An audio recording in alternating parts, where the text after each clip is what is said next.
we're really, really privileged to have this book with us today. This book is very special to us for all sorts of reasons. One, it's published by Root, who have been with us since the beginning, so congratulations to Ian and Izzy and Root Publishing. Second thing, it's been hosted by Paul Hanley, who has been a great friend of Lauder, a great Root author, a great musician, and it's just lovely to have that warmth in the room today.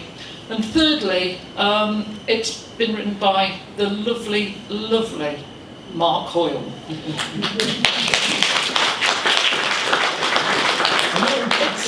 Why'd you get that? There's a punchline there somewhere. The book is fabulous.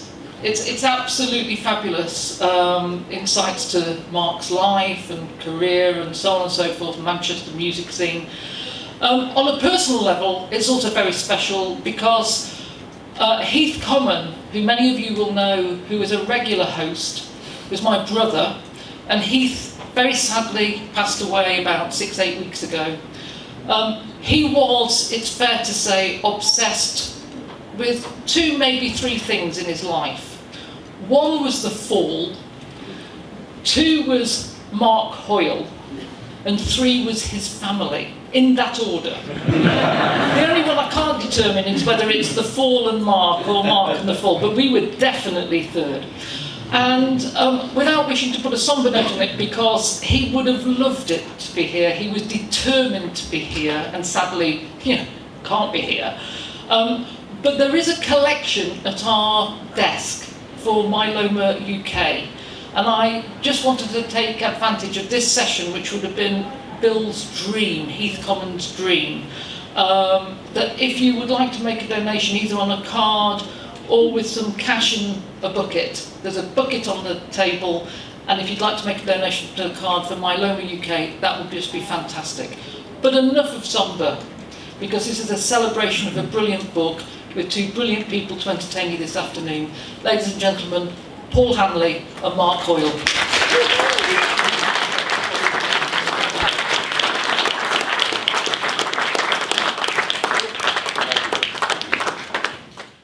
I've got a whole paragraph here about saying that this should be Heath Common Bill's interview, and I just hope I can do him justice. So you've said it much more eloquently than I could, Jill, so I'll skip all that. First page is all about that.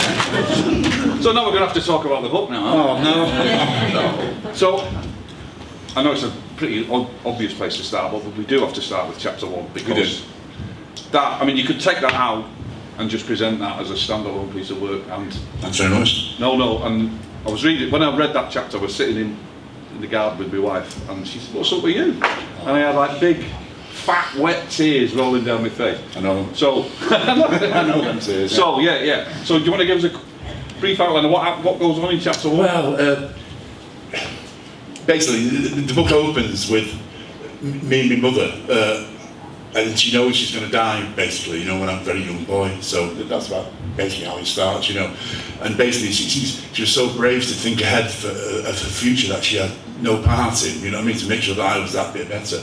So she taught me to read, and she just really hot-housed me. For ages it was just me and her together. And she knew that, the faster she moved to make me self-sufficient and a self-contained person, the better.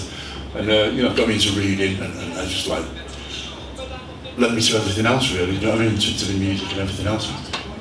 It's quite a tribute. It is, yeah. But she knew that, the minute anything happened and anybody got eyes on us, I'd be taken into council care, which was obviously going to happen anyway at the end. But she just put it off that bit longer, just to make me a bit more self-sufficient, I think, and that's what happened, yeah. I mean, she was very ill when she was doing that. She was proper ill. I don't remember her standing up. I've got some childish memories of standing up, but on the whole, I was born in 1962, so we're talking, mid to late 60s now. Very different England, in all sorts of ways, And she was pretty stealthy, really. She told a lot of lies, to keep me out of council care. She left Ireland. She was an Irish lady because of her. The Catholics' stranglehold, I suppose, or a stronghold on people's lives. But when she got to England, she thought she kind of sought the help of Catholic agencies and Catholic Rescue, you know what I mean, to look after me, and he did. So, and she was a nurse as well, so SRN nurse, so she knew how ill she was, and she'd you know, go into hospital and then discharge herself, and she wasn't ready to be discharged, and we'd go and move somewhere else. So basically, I lived all over Manchester in different schools, and she always came to get me back, and you know, I just loved, obviously, everyone loves a mother, don't they? But no, in practical terms, you know, I couldn't have had a better start. She was so brave. If I had that kind of ultimatum, I don't know how I'd cope. But yeah, she really did it for me. So how difficult was that to write that chapter? Because well, it's quite difficult, I think. I can imagine it was. Yeah. There was no thoughts of publication or anything. No. I just thought I wanted to get my mum's story out, you know. And it was just keep going. This is good stuff, you know. Have you had therapy for that? Or have you dealt with all that yourself? No, I mean, I found that music was my therapy. Right, You know what I mean? okay. This is what I found my own version of it. Yeah. I mean, I've been near counselling for GPs, but yeah. I'm not being, well, you know, disrespectful to psychiatric professions or anything like that, but you know, my life was so complex and fractured that I mean, there's no textbook for it. You know, I mean, I did feel that. How could anyone possibly understand this life? You know, so I found my own way through it really, which she equipped me for. You know what I mean? The first thing, you know what I mean, I got so. She taught me to be okay with my own company and to listen to the radio and soak music up. You know, so that's what's happening really. And music led me into making music. Yeah.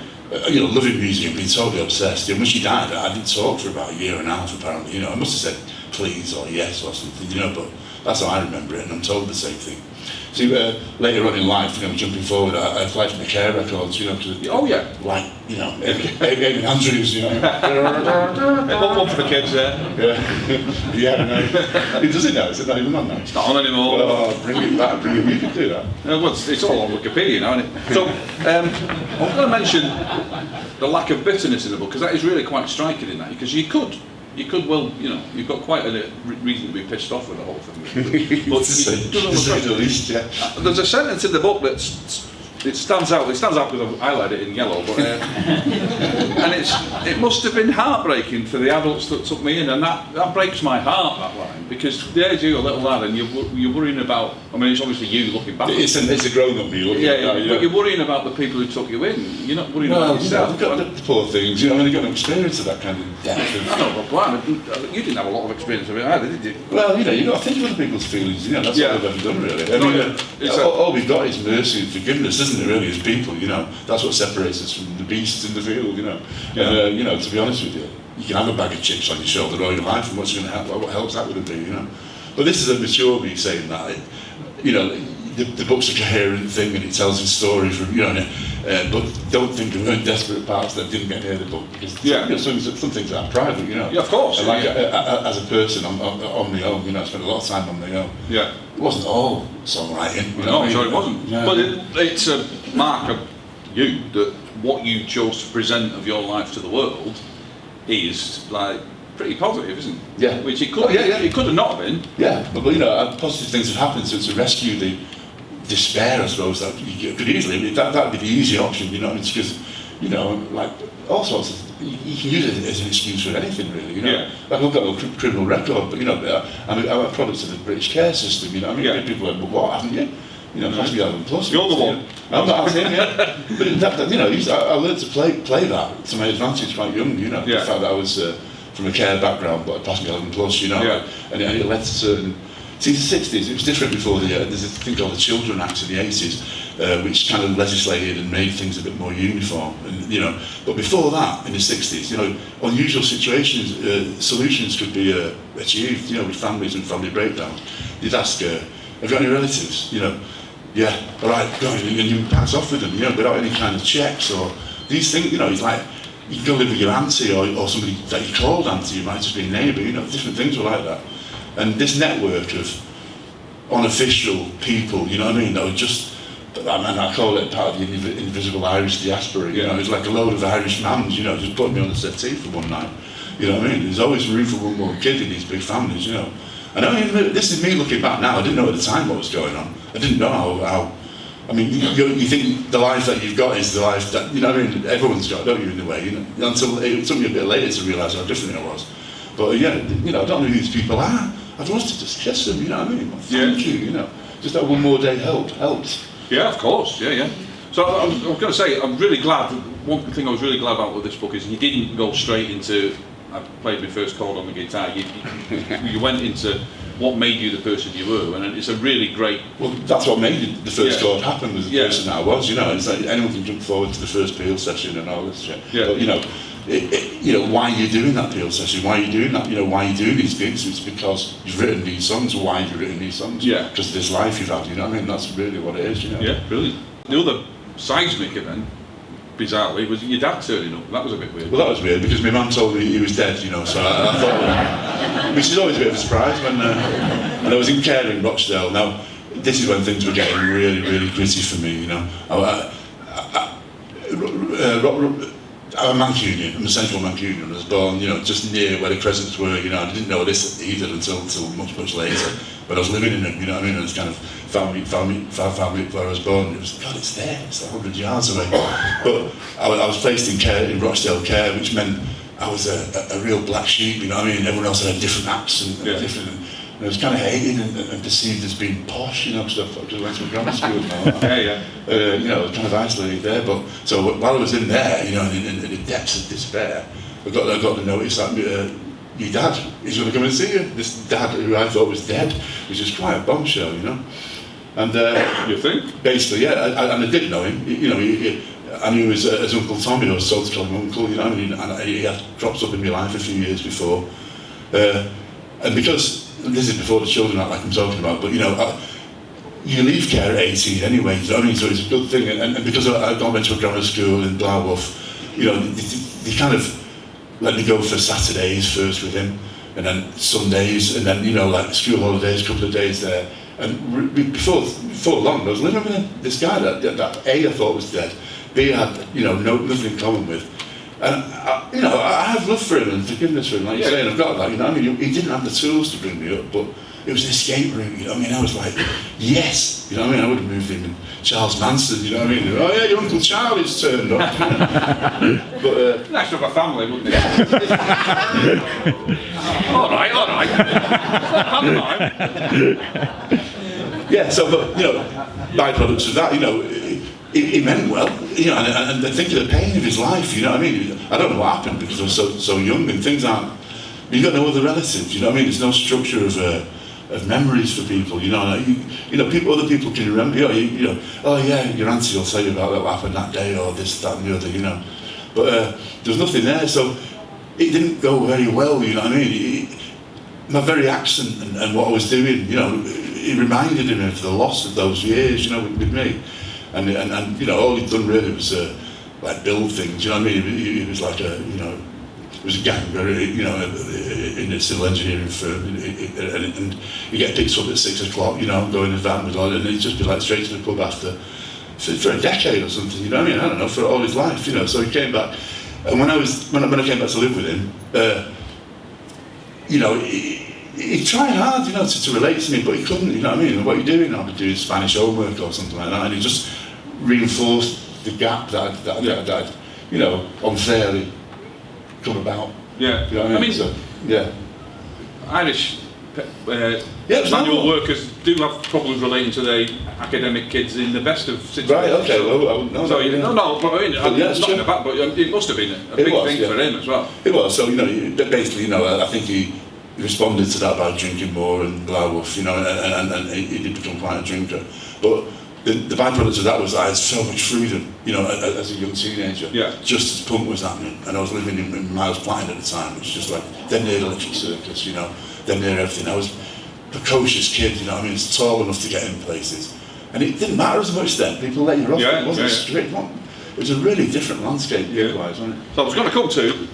I've got a list of things we have in common. One of the first one is coming from a poor area and going to a posh school. Yeah, that's right. There's a few of us like that. Yeah. I lived in Withenshaw and went to St Bede's, which had aspirations of being a private school. But it wasn't when I was there. It was still 11 plus. So that was a bit of a culture shock for you, I imagine. Was it Cardinal Langley you went to? Cardinal Langley, yeah. So what was that like? Delta Brothers. Like you say, you were the. I don't think it wasn't very overt, But everyone knew, They were all very stable families, and there was no divorce or anything really. It was Catholic anyway, there was all that going on. I don't think they made allowances for me, but it probably did. You know what I mean? Yeah. That's one thing I felt about it. Was like one time I got taken on a school holiday, which wasn't paid for, and it was just like, yeah, we'll give that place to the kid in care, you know, things like that. Yeah. And a bit more attention.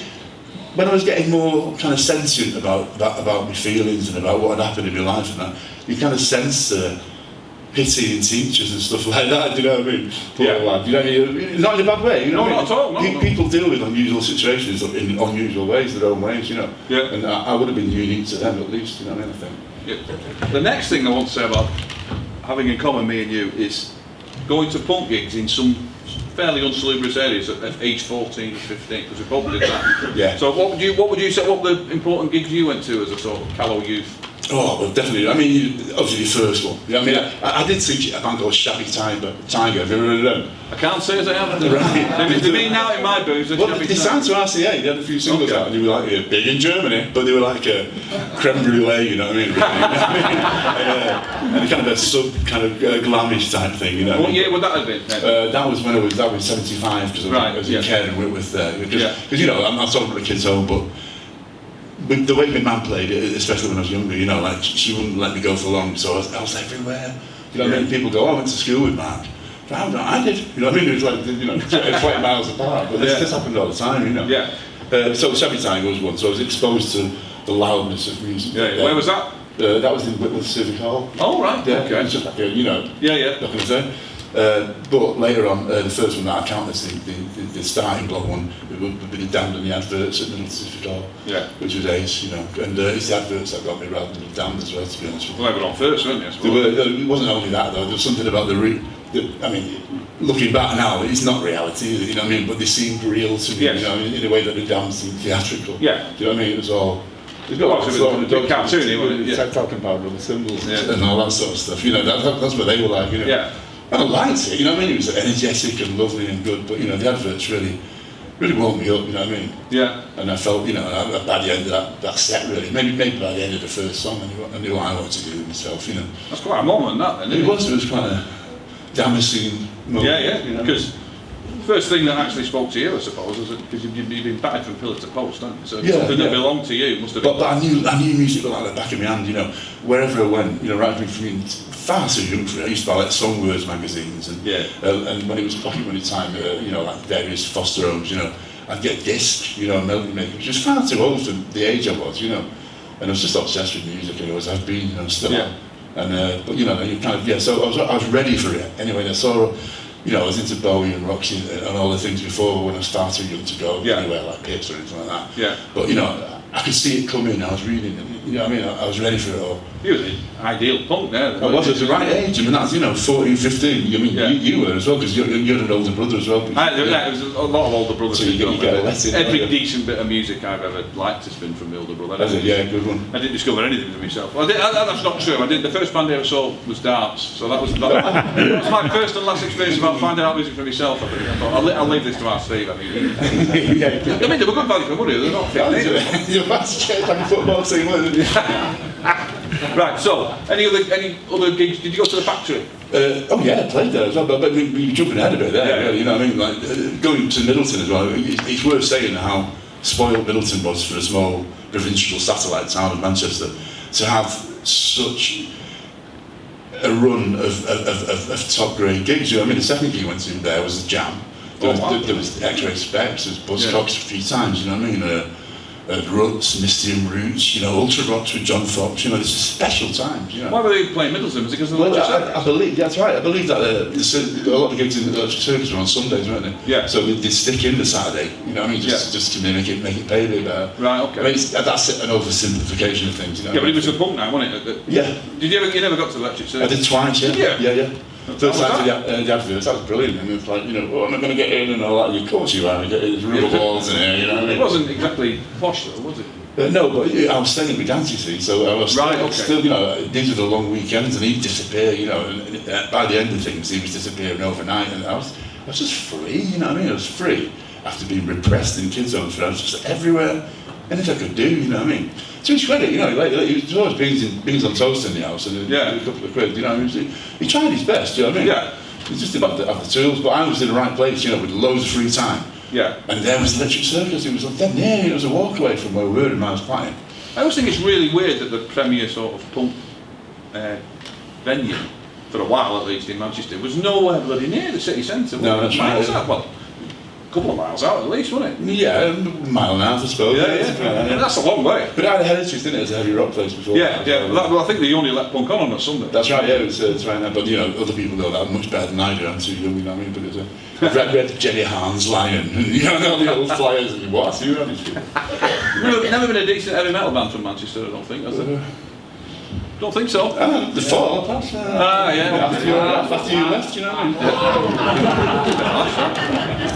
No, I mean well after, you know what I mean? Yeah. So, one thing and we've all got in common is the ridiculous, and I think people struggle to grasp it now, how important music was. It was really obsessed, everybody was obsessed with music, wasn't it? Yeah, of course. I'm not just sure it was particularly healthier in some ways. There was just nothing else. It was like, if you were into music, you couldn't even get into football. You know? It's mad, isn't it? I mean, there's a lot of hours in the week. You could do both. Yeah. People seem to pick one or the other. And you pick music, obviously. Yeah, you know, I dabbled in football as well. Did you? Everyone played. I played for the school and that, but you know, it was a crap school. There was all rugby, wasn't it? So any old one-legged cat could get the second team at Carmel Langley. Yeah. Patrick Hines broke my toe playing rugby. That's my bastard. Fucking hate him for that. You know what I mean? Yeah, I mean, he was a big lad. Which foot? It was this foot, and he struck me. I tell you what happened. This is a great story. It's not really. I thought if I don't bring my boots, they won't make me play those. So I had my bloody pumps on. Maybe you're playing flippers or something. I had my pumps on. Newly whitened pumps I had as well. You know, when you used to whiten them with that stick. Yeah. And so they said you'd have to play in them. So Patrick Hines clocked my feet, and we got in a scrum. Deliberate. Ran round my foot, broke my foot. Where's he now? Hey, I'd like to know. But do you think that was okay? That I think it was a bit monomaniacal is the word. I think where people were just couldn't see anything else but music. That's right. I mean, but you need something to believe in, don't you? You need something to get behind in any kind of at that age, especially. You know, I mean, within that, to break that down even further, you know, in our school when punk was breaking through, it's kind of like, you know, it's like punk versus metal, you know, they'd be coming in with the, you know, like Yes albums and shit, you know, under their arm, and it's like. It was two different camps, you know, opposing camps. You know. Well, I remember, the big one I remember was when half the people who didn't get into punk, they all became mobs all over that. Oh, yeah. It's funny, isn't it? It was Well, you've had your haircut then. Yeah. Well, for parking, is it? When you're getting your mob? Yeah, I've always been into the hair. Have you? Okay, mate. It's been obvious, take that Parker off. The Jam must have made a bleeding fortune, because they had both, didn't they? So what you saw the Jam? I saw the Jam, but I didn't trust them. You know what I mean? I know. Everyone loves him and all that shit. But you know, it was just theatre. You know, it was spirited enough. But, you know, but the fact that I never put it in the book, then the fact that the uncle, the Batman theme, said anything about reality to me. You know, I was looking for something deeper anyway. You know, it always was. You know. But where did you find that then, deep?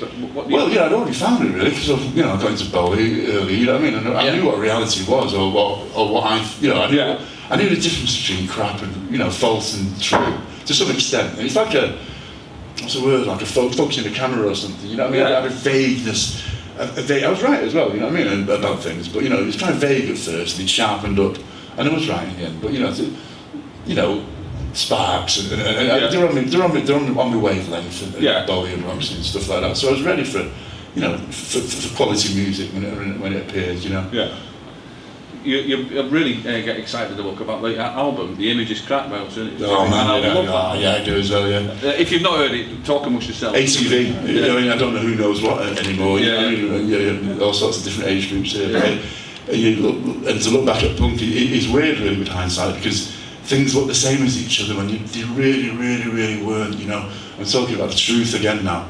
And I was exposed to a Deep Vale Festival, for instance, you know, and so you've got this kind of gong, you know, here and now, these people, like, you know, and I'm still a kid, you know what I mean? I didn't have any comparison points, but, you know, there's something different and weird about these. You know, there's something very different and weird about Deep Vale. Yeah, I know. I was petrified when I went to I didn't go to Deep Vale. I did. I went to 1 year, and then it moved to... Yeah, Darwin, Yeah, I played that. But we were 2 bands before you. Were you? Yeah, Distractions separated us. Yeah. Oh, were you while we were like... I really see a phase, man. No, I don't. Yeah, I'm drawing you. I had 6 tabs of yin and yang acid, and then watch you. Yeah. No, well, you'll have been one of the people I was terrified at that festival. I was terrified. I mean, you were only 16 yourself. I was walking down. It was my first experience of a festival. Yeah, was it? It was freezing cold. Sorry, you're saying it like it was a free festival. Yeah, when you say the word festival now, you think of getting searched right up the house and everything, you know, by these corporate horrible things. Yeah, You know. but you say that, it was full of feral kids, middle-aged blokes pretending they were teenagers. Yeah. Every festival I've ever been to, I've said is exactly the same. Well, I don't know what the House of All are doing the next summer, but you know, I mean, you're going to find it's been Taylor Swifted on you. You know what I mean? Yeah. You're going to get, I've never liked festivals, I must admit. No, well, I don't go to the. Well, I've been to a few, but you know, but yeah. That was a different kettle of fish altogether. I mean, you turned up, it was free. There was no end date or anything like that. It's just like you don't went on days. We went for about 10 days. You know, we were picking hippies out of the trees. You know, for weeks to come. You know. But the bill, you know what I mean? I'm getting flashbacks. Again, you got the fall. You know, you got every interesting band. There was part of the Manchester Music. You're probably going to come on to collect. Yeah. I don't know. I'll save that then. But you know, ATB, you were saying. Sorry, very important band. Mark Perry, fanzine culture. He did Sniffing Glue fanzine, and he was kind of a. You know, I knew he was one of the good guys. I knew he was one of somebody that was important and different. You could hear it different as well. You know, but that album itself, you know. Yeah, I mean, he kind of outgrew punk in about 5 minutes, didn't he? Yeah, I mean, he came fully formed. You know, he'd grown up. He'd grown already, really. And the album itself, it's such an interesting shape. You know, there's really good production jobs like March and Sign Vision. You know, or splitting into. Well, that's raw, but you know. Yeah. But the album kicks off with this really weird thing. It's such a brave thing to do at the time. You know, alternatives, yeah. And it's like cut-ups of all this chaos, you know, over this. So what he gets people out of the audience to say something really important on the stage. Yeah. How we pick them. But you get a little snapshot of the right wingness, don't you? You know, that's going to. You don't get it so much now. I think things are fractured into different things. But you know, at the time, things were always getting disrupted by right wing. Skinhead and if there was a bunch of fucking skinheads down here, you'd all shit yourselves, and you know it. No. That was one person had something to say, and that's what he did. He got up and said that, and then next thing it all kicks off. And it's all on. I would urge you to listen to that. And then Matt Perry brings it all to a conclusion by going there. I love all you people, but I hate you when you get like stupid. Because that's when they grind you down. Not that we've heard it much. So yes, we did have to talk about that because I love that. I think we died on that. And not many people know it, I don't think. No, it's a shame. Certainly nobody in here knows it. I think some. He does. Yeah, my kids don't too. They're sick of it, man. Yeah. It's one of those myths, like you say, you know, in any room there's always like 2 or 3 members of the fall. It's a lot of rubbish. I could ask now, put your hand up if you're in the fall, and then obviously nobody would put their hand up. And they didn't. So the next thing we want to talk about, as we both have in common, is our appreciation for the drumming of Mr. Carl Burns. The drumming and the personality and everything about him. Yeah, yeah. You know what I mean? Because he kind of loomed large in your life, didn't he? Very much so, yeah. Because you know, you got to picture it really. You know, coming out of the care and it's, you know, I was obsessed with music. I adored the Witch Trials album. You know, really, really changed my life in a lot of ways. You know. And the drumming on it is appallingly brilliant. You know, it's too much for anybody. It's too much, isn't it? Yeah. I mean, I learned it the way that you learn the words of a song. Really, yeah. You know, every kind of hi-hat catch, and he stops time. You know what I mean? Doesn't he? Just like for a split second, and it comes back again. It's so controlled. Yeah. So I was already in love with the guy's drumming, you know, before I met him. You know what I mean? Yeah. And I'd seen LT Fits as well. You know, another band after the left for. Yeah. It's like. Early fall gigs I went to, I went to the Bellevue, and you know, Carl had already left. It was only the week after the album came out. No, it was at that gig. It was at Squire Buscott. Yes, right. He was in 12. No, it was 14. 14, yeah. It was, yeah. No, 16. Yeah. That was quite the sea change when they got rid of Carl. Yeah, but you know, I wasn't party to it. You know, no. But you know. Yeah, I just took it all in, but you know, for instance, you know, but the point is, Carl had already gone, you know what I mean? Yeah. So later on I met him, and it wasn't. I mean, people simplify his personality. I hadn't seen him for years. I had a good chat on the phone a few weeks ago, but I hadn't seen him for years. But he's kind of become this kind of simplified cartoon character. Yeah. You know, this fireworks guy, and he's got this. But you know, he was and probably still is, you know, a deep, lovely guy. Yeah. And he took to me really well, you know, and he saw the worth in me. And here it was, you know, because back after the fall, he passed through the ranks of Pill.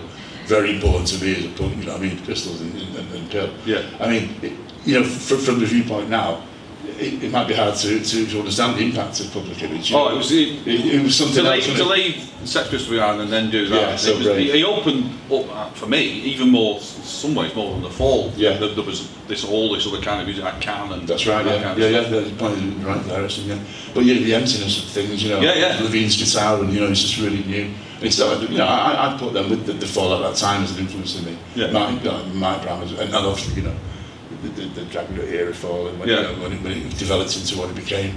It was different altogether. Reinvented music. Yeah.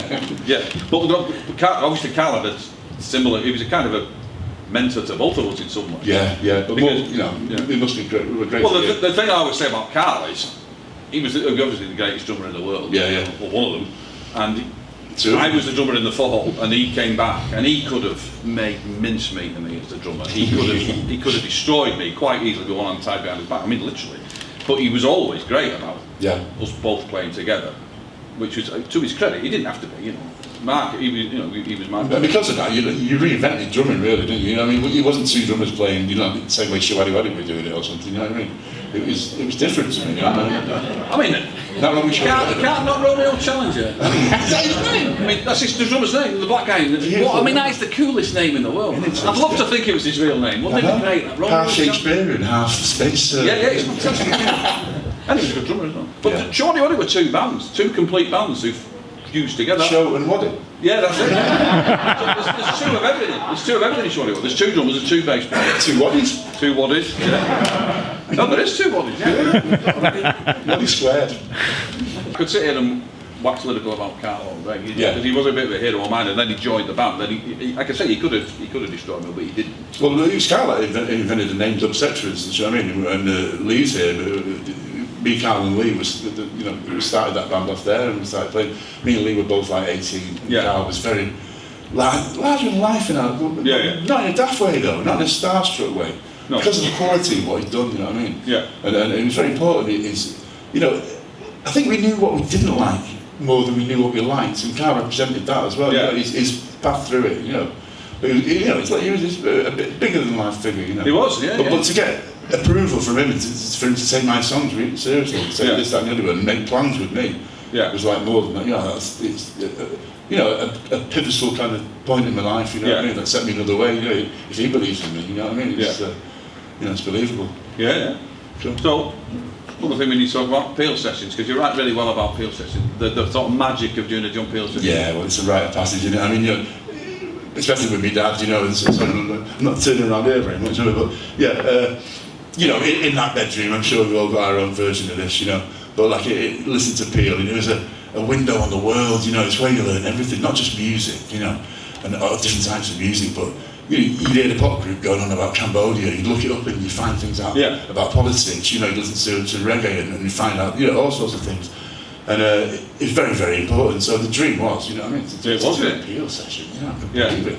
I mean, your first one, I've never, it's number 3, your first one, isn't it? Number 3, yes, that's right. I loved it so much, it's so important to me that. Sorry, I couldn't, don't apologise for that. But the actual thing of going down to London in a van and going into Maida Vale. Did you do Maida Vale?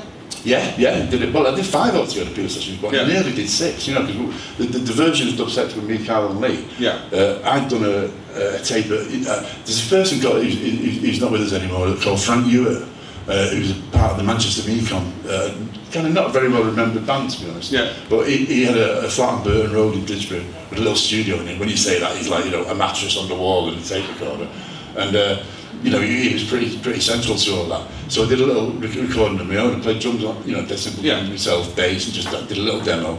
I went down. My friends from Middleton called Chameleons, Mark and Dave, had gone down and doorstepped Peel and got the tape to him. And I did the same thing, thinking, there's no way this is going to happen. I was going down to see a girl, and down there, so I just thought, but it did happen, and I got given a Peel session, which we were too undisciplined, and I turned it down. Now, when you hear some of the Peel sessions that actually got made with people with no ideas, why did I just turn up with like a milk bottle full of water and a dog or something, and then I'd be like, running a New York academic facility now or something. Yeah, you will be, But anyway, no, quality control department kicked in, and I said, no, I can't do this, and we all kind of dissipated, and it took quite a lot longer before I did my first peel session for Dubsex. Yeah. That was 87. 87, yeah. Okay. Yeah, so the car stuff was like 81, you know what I mean? So, Yeah, the story goes in the book that we were rehearsing, and then we all went home, and Carl stayed, and you no, that's terrible when you were there. Because right now, and then we got to know you all a bit better, you know. I've got the bill actually. Have you? Yeah, I'll give you that. Couple of £100. Give him my We'll call it that. nice guy, Bill. I was going to say Carl. He did by letting us use our game. Well, he did, yeah, you know what I mean. But it was more than that, Carl was. I mean, he's a force of nature, you know. I don't want to go into the cartoon character side of things. People always think they know him, you know what I mean. But people were impressed by his presence, and it wasn't just because he was in famous rising band, you know what I mean, of such quality and distinction, you know. He made people want to do things for him, you know what I mean. Yeah. So there was a studio. Decibel, anyway, the different places would want to help him, you know what I mean? So we got favours done, bit of recording here, a bit of practice here, can I borrow your bass, that sort of thing. There was quite a lot of that though, wasn't there? Yeah, it was, but he greased the wheels, Carl, you know what I mean? I would have done, you know what I mean? He was important, Yeah. So we've talked about studios. The other studio we've got in common, it's a whole topic on itself, the kitchen in Hugh. Yeah. Because that whole scene in you, that kind of the Crescents, you talk about that brilliantly. Thank you. I mean, that was such a weird.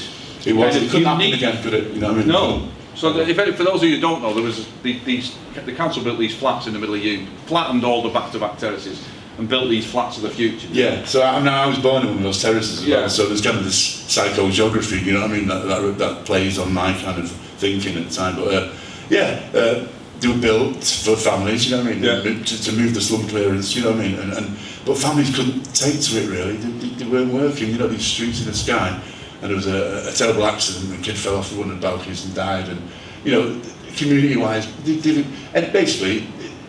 didn't work. So they weren't very well built, either, were they? No, they were leaking and... there was all that, when I was there, nobody was going to stay there, it was kind of finite, you know what I mean, people knew that they were some of them flats were never ever occupied.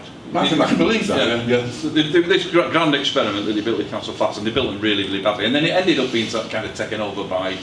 you can call it students, musicians, or single people, these are massive flats, huge. 2 floors, weren't they? Yeah. They weren't really flats at all, they were 2 floor duplex, I think. They were, and some of the ones over the stairwells, like the kitchen itself was built over the stairs, so it was huge. And Jamie knocked the walls through, and it was just massive, because it turned into a rave space after the studio. But so they knew there was a death sentence on this estate anyway, really. So it's better to have anybody there because people were nicking the boilers and the water was ruining everything. So it's better to have somebody in it, And I do feel sorry for the people that were living there. It's a bit of a transition period where people with families, and there was a reggae blues next door, and you're thinking, it's terrible. It must have been hell. But I did take full advantage of it to play loud. I mean, you wouldn't want to be living next door to the kitchen, would you? I wouldn't have thought. No, but I did. You know what I mean? You'd be alright, I'd be alright. So he built a studio in the flat. Jamie Nicholson, another person we lost last year, and he's he was a great guy. He was, wasn't he? Yeah. I was in there, in the band I was in after the fall, we recorded a single. Is that Shout on Man? It was, right. Fondly remembered by nobody, but I believe it. But it was chaos, wasn't it? It was. And that was going through the things we've got in common. One of the things we definitely do not have in common is you kind of embrace the chaos. Well, I came from chaos. It was less chaotic than the chaos I came from. Yeah, I suppose so, But I hated it. I used to always... That was stability, Paul. I used to end up doing the washing up in the kitchen. You'd go in for your 3 days. That was you, was it? It was me, You still wash that bleeding plate. 3 years ago. Sink 2 days, so that was me. Yeah. Never mind, I'm not doing that overdose, I'm down here. No, Jamie came, and he settled in Manchester to do that, but he thought the best of everybody, and he was in a den of thieves and right wrong-uns, you know what I mean? Hugh at that time was full of all sorts of people with, dealers and all sorts of things, and I did feel very protective about him, you know what I mean? People like coming around, looking over his shoulders at his equipment, you know what I mean? He's like, this isn't going to end well here, Did he get robbed blind then? I think he did get robbed blind. There was some decent equipment in there, wasn't there? Not anymore. No. There was some decent equipment in there the first day you went. Yeah, that's right. But so you're looking for the washer-up guy. Yeah, that's it. Yeah. Caught red-handed. Red-handed. So yeah, that's a theme all the way through the book. I think that you were handed not a particularly good hand in life, and you moulded it into. There are worse starts, but comparatively to other people's. There are worse starts, but there's a lot of better starts as well. Yeah, okay, I'll go for that. Yeah, we'll agree to that. Yeah, and your journey then to be a musician, it's quite uplifting, I think. And I think one of the things about your book, which I'm really glad for, is it's not just a music book, it's kind of sociology. No, it's so much more than music book. I'm not being a big header out, but no. It's a really unique life. I just had to write that down, And there's so much more in music. Everything leads to music, that was my kind of escape, and also, escape's the wrong word, really. It kind of moulded me and shaped me in different ways. But that was the gift of my mother. If we go back to the start of the conversation, to be all right with my own company, to be adoring music. I've spent a lot of time on my own in flats when I was an adult. And to be, just played the guitar and got better and better. So there you go.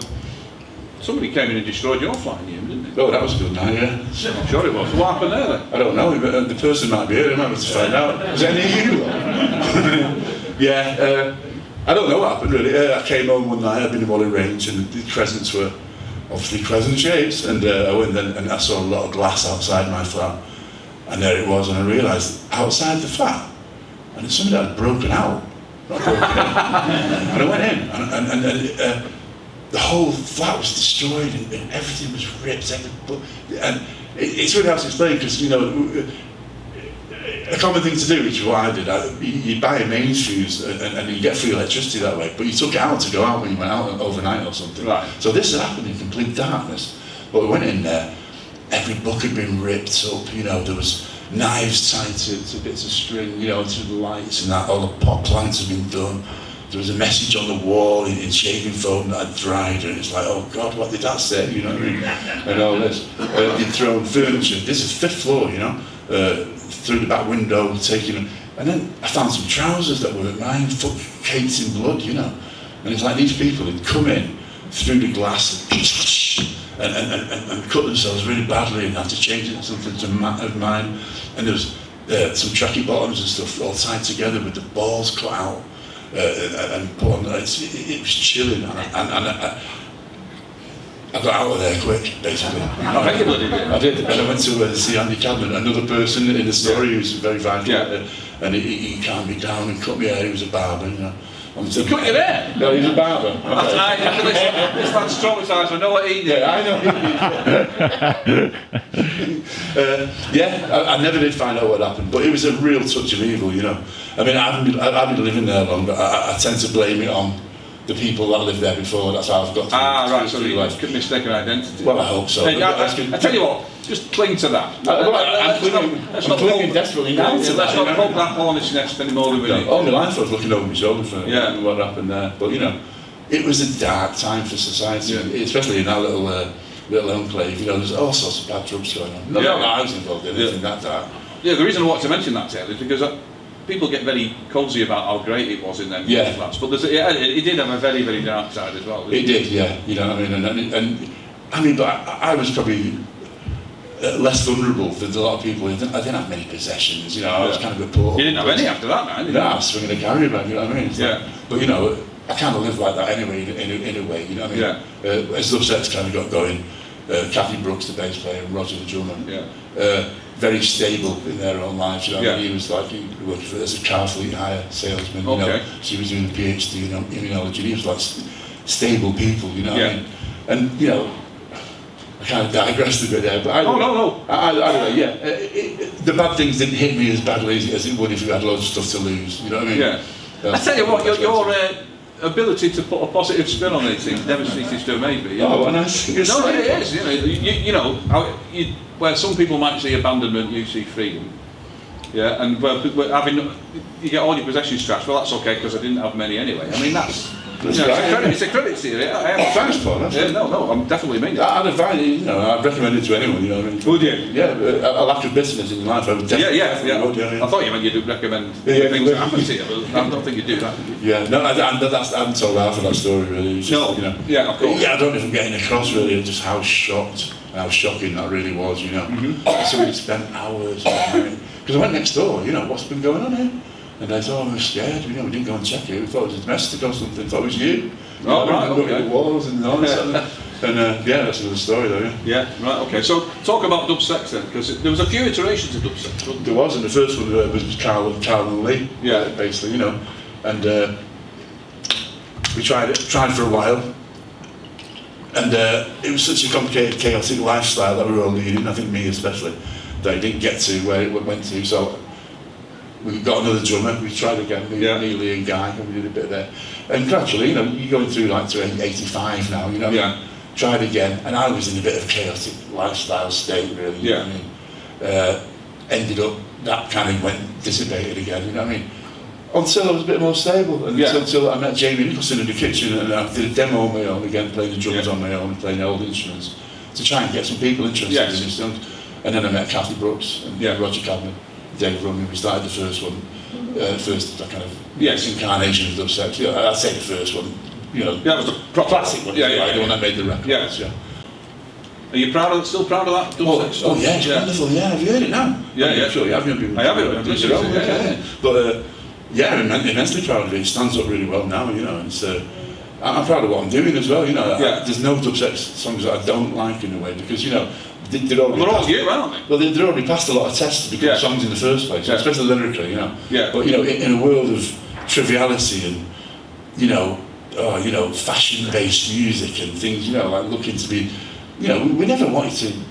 I just wanted to get it out of me. It's like an exorcism, you know. Yeah. I just wanted it out of me. You know what I mean? I wanted to say these things. Same with the book, really. So I wanted to tell this story about my mum. And it's the same with the songs. You know, it was truth that I was dealing with. So, do you think there's a lack of seriousness in music now? I don't know if I'm the best qualified person. Yeah, probably we're a bit old, aren't we? Maybe. I'm sure that people have the same feelings, and the same want, and the same void, and the same vacuum within their own selves. Yeah. You know, for deep, hard-hitting music. You know, you find it anywhere, can't you? It's hard. It's a hard thing to convey, though, isn't it? Yeah, but you can still find it in a Motown record from the 60s. Of course. Well. So it's all there, and it's not time related. You know. Yeah. But I don't know. I'd love to think that people. I'm sure there are as well. Bringing that level of truth and honesty to music now, you know, in the 20s or something, you know. And you're still doing it? I am, but I mean, like, you know, somebody in the drum and bass field or jungle field, like my guy Steph there. Yeah. Taylor Swift's still doing it. That's apparently so. She's doing very well, I believe. So, I think if anybody, you're still on, aren't you? Yeah. Has anybody got any questions for Mr. Hoyle here? This is the difficult thing here is the first person to put their hand up. Nobody ever wants to be the first person. Hey! Thank you. Come on then. So, I probably know the answer to this, but I think you should elaborate a bit. I don't so basically you were asking about therapy before. Yeah. You told me once when you were doing the book and editing it with Rue, the editor, that it was like a therapeutic process for you, and it was quite cathartic, and you were getting things out. Is that something you totally feel? Yeah, I do agree with that. We make our own therapy. That was the way to do it, wasn't it? Yeah. You know what I mean? I agree with that. It isn't. And I'm not whatever works. You know, whatever gets you tonight, isn't it? Really, but you know, I'd always felt myself perhaps I'm not doing them a bit of a disservice, you know. But I always felt my own story was too complicated to go over. Really, you know what I mean? I have to read the book to them. You know what I mean? In terms of conversation. A lot of therapy is what you bring into yourself, isn't it? I mean, I think it must be very similar to writing a book. I think so. I imagine. Yeah. Because you start off writing one thing and you look down a little bit, it's something completely. Where the fuck did that come from? I mean, that's quite the experience. That that's true. Yeah. But the songs, you know, the songs came into writing the songs, and they were always, you know, I've always about fact, not fiction. You know what I mean? Unless I choose to do fiction, you know what I mean? Maybe the cover version, or you know, but that would be a choice, you know, within the framework of what I want to do. Mainly, I had so much to expel and so much to like exercise. With a no in it, you know. That's what happened, you know. Do you think you have then? Have you exercised on it? No, it's a permanent process. They're all still in there, right? Yeah. Right. Maybe it's more artful than that, you know. It's just, the songs aren't just like getting crap, what happens to them in that. No, of course. No, I know you. We all know that, you know. You know, so it's a permanent thing. You know, I learned how to turn the tap on, but now I've learned how to control the tap. You know what I mean? Yes. Still making great music now about real things, you know. Yeah. And you know, they touch on real life, but I've had a lot of joy in my life as well, you know. I found that joy, I became humanised. I humanised myself in a way, and music made me do it, you know. And I've got 2 kids, and you know, I engaged with the world, and it was, you know, it was unheard of for this feral kid. I mean, I was, you know, in the 60s, like I say, it was a different landscape in England. You know, I was allowed out in no shoes, and in mum's tights were all over Langley, you know, filthy face, nicking milk, you know, nothing. It was real poverty, you know. And to go from that to finding a route through it, you know what I mean? And I don't want anyone to feel sorry for me or anything like that, you know what I mean? Look, it's great. I mean, I'm 62, and I've, you know, making a go of it. And some great music got that happened as well.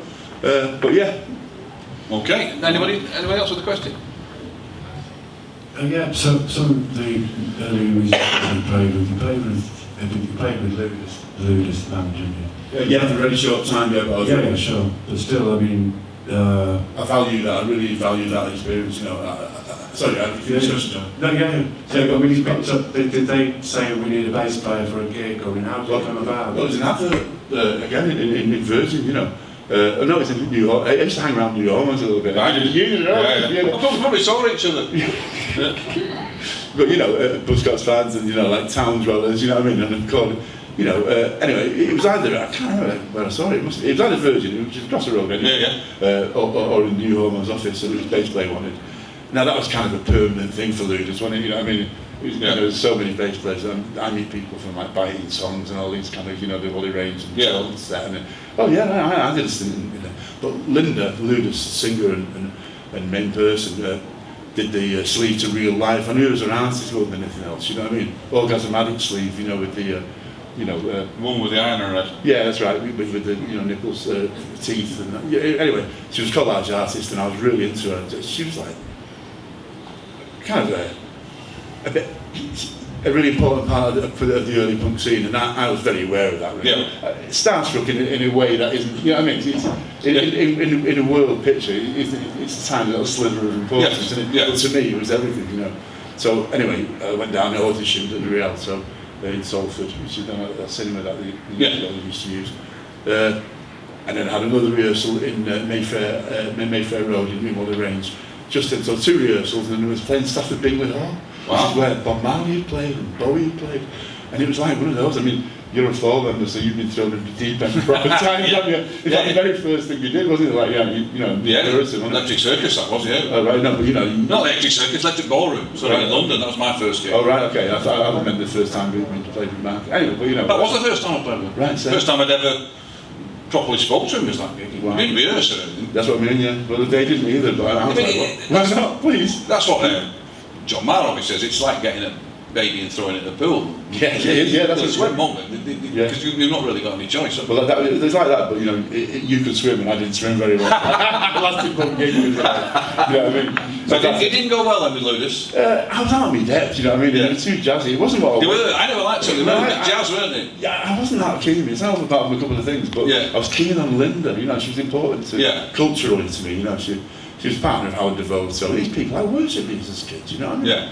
So it was important, and I felt it was in the right place. You know what I mean? And you know, I've come to love elements of the music, but you know, at the time we were going through a period I wasn't too keen on, and I messed it up a bit. You know, I was out of my depth. I was a four bar kind of player, and it was all a bit show-offy for me. But anyway, did that gig, and it's like I'm so proud of doing it. You know what I mean?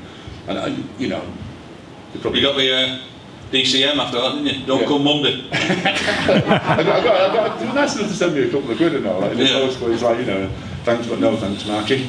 It wouldn't have worked you being in somebody else's band anyway, would it? I don't think so. No, I don't think so. No. I mean, we know that. We know that now. Yeah.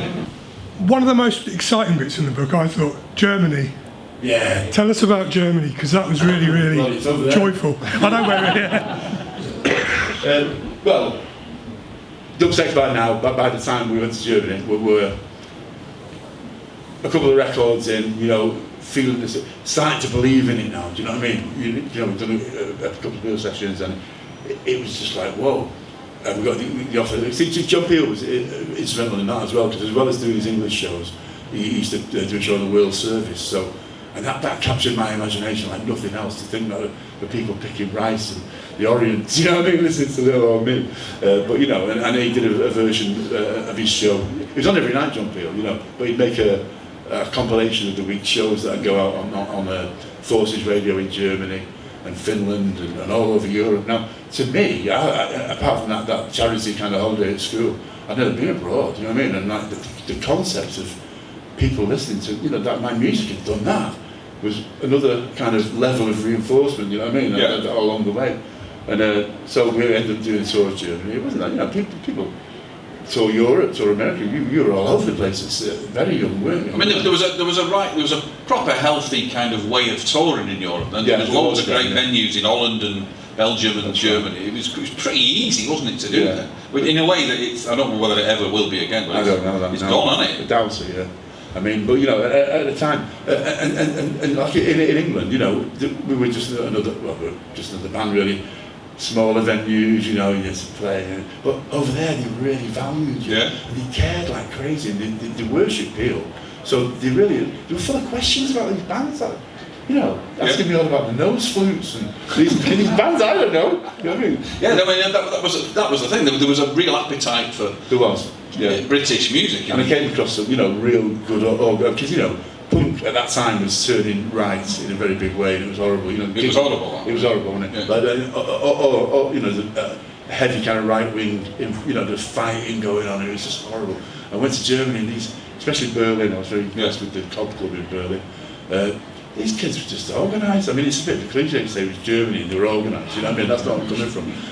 But you had this place, they were squatting it, and they were opening up in the morning. It was a cafe, and you had help sections, you know, for people to come and get advice about things, and then they ran the gigs, and it was wonderful. They had a cinema in the back for a left field cinema. This is like, you know, in the late 80s, and we went there, and it made such an impression on me because it was still divided, you know what I mean? Just later on in that year, you know, we were there in January.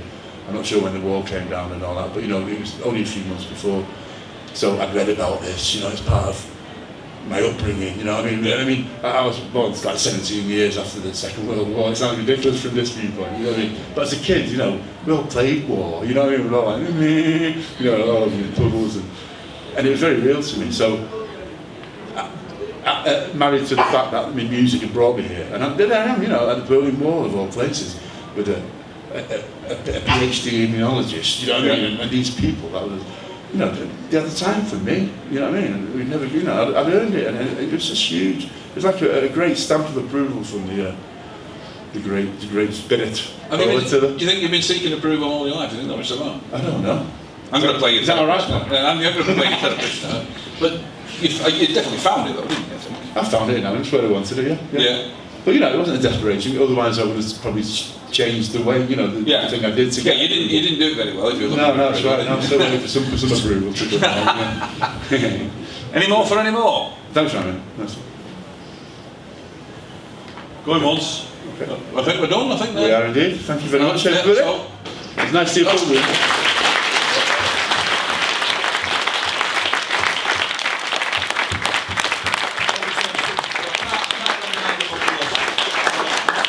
The insights into Manchester in the late 80s and stay for the insights into the human condition. You can have that for the next one. Thanks everybody. Thank you. Mark Hoyle.